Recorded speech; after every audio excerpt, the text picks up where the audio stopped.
Tsunami itu serangkaian ombak laut yang kuat banget. Ombak-ombak ini besar sekali. Penyebabnya itu gangguan besar di bawah laut. Kata tsunami itu dari bahasa Jepang, artinya ombak pelabuhan. Soalnya ombak ini sering jadi jauh lebih besar. Jadi bahaya banget di perairan pantai yang dangkal, apalagi kalau masuk ke pelabuhan dan teluk-teluk kecil. Penting banget kita paham soal tsunami, biar aman. Tsunami itu kekuatan alam yang dahsyat. Banyak orang sering salah paham soal tsunami. Tsunami itu beda loh sama ombak pasang biasa. Pasang surut itu kan karena tarikan bulan dan matahari. Tsunami itu kelihatannya beda sama ombak karena angin. Datangnya tsunami itu nggak selalu kayak satu tembok air raksasa yang menggulung.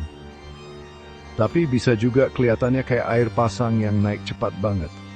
Atau bisa juga serangkaian ombak, datangnya selang beberapa menit.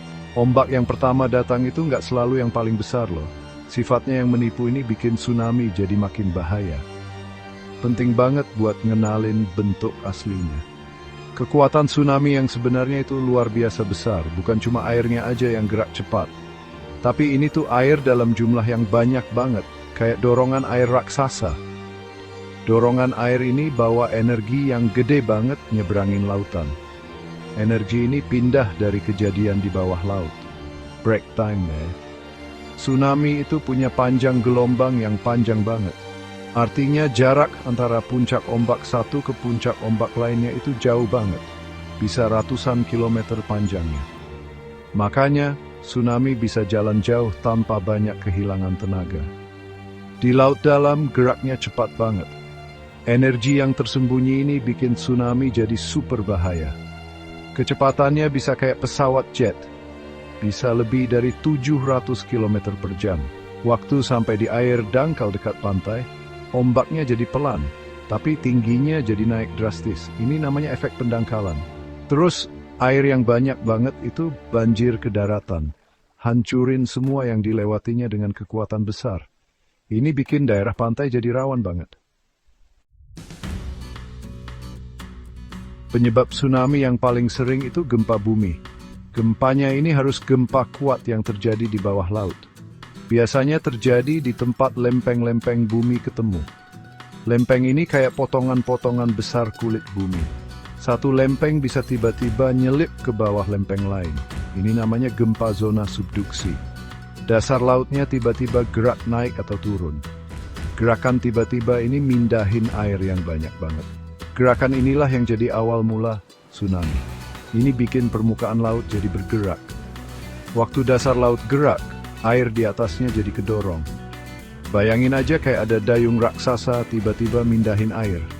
Air yang banyak banget jadi keangkat ke atas. Terus gaya gravitasi narik air itu turun lagi. Kejadian ini bikin ombak yang nyebar kemana-mana. Ombaknya gerak ke semua arah dari pusatnya. Kayak riak air kalau kita lempar batu ke kolam.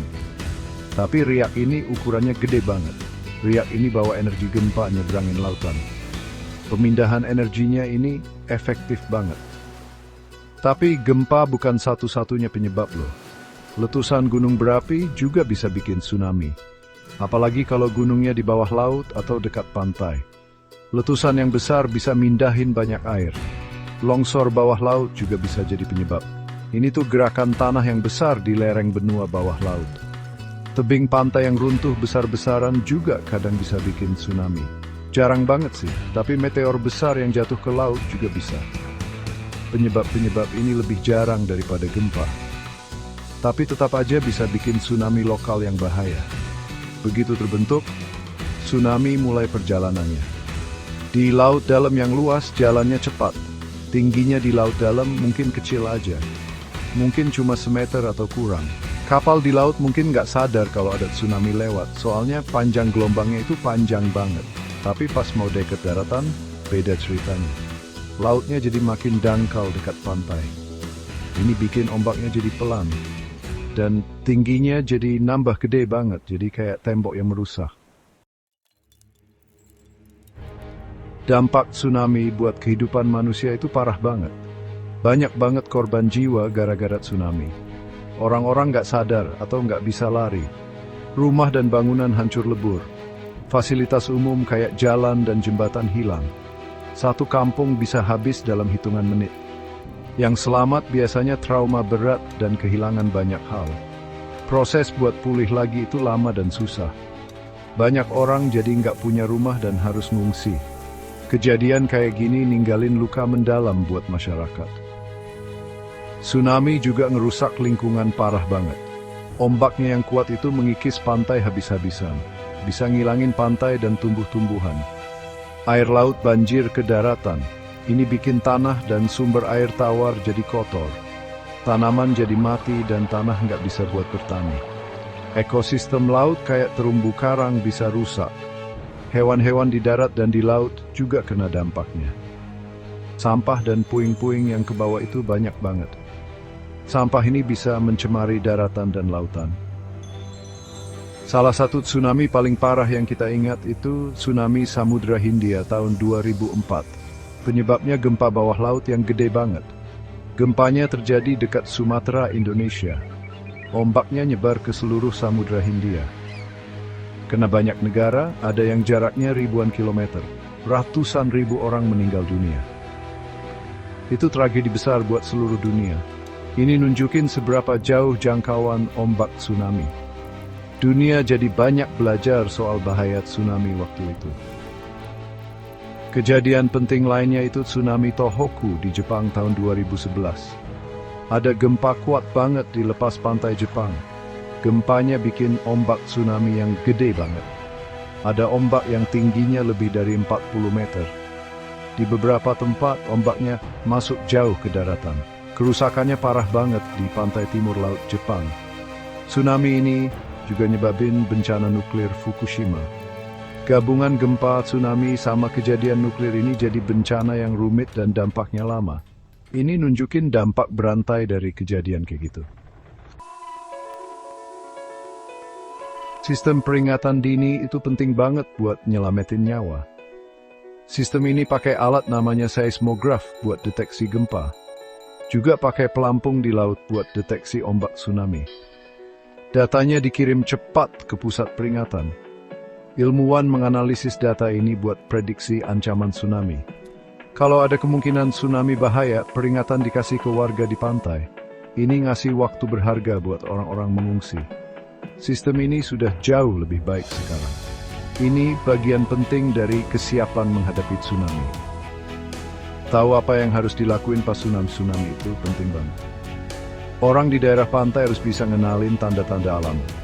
Gempa yang kuat banget itu tanda utamanya.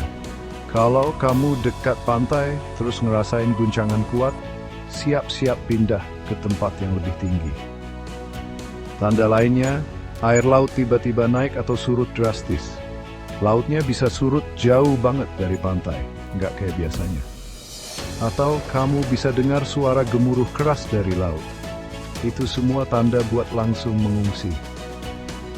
Jangan nunggu peringatan resmi kalau tanda-tanda ini muncul. Kesiapan masyarakat itu perannya besar banget buat keselamatan.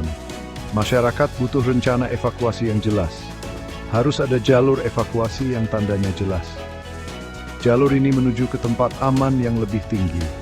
Latihan rutin bantu orang jadi tahu apa yang harus dilakuin. Pendidikan soal risiko tsunami itu penting banget. Semua orang harus paham bahaya yang ada.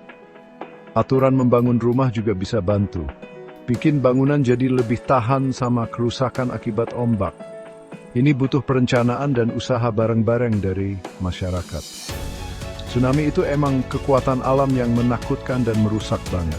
Ini ngingetin kita betapa besarnya kekuatan alam. Kerusakan yang disebabin itu bikin sedih banget. Tapi manusia itu kuat dan bisa bangkit lagi. Masyarakat bersatu buat bangun lagi kehidupannya. Mereka saling dukung pas lagi susah. Kita belajar dari setiap bencana. Kita perbaiki sistem peringatan dan kesiapan kita. Dengan ilmu, persiapan, dan kerjasama, kita bisa ngurangin risiko dan bangun masa depan yang lebih aman. Selalu ada harapan buat pulih dan jadi lebih kuat.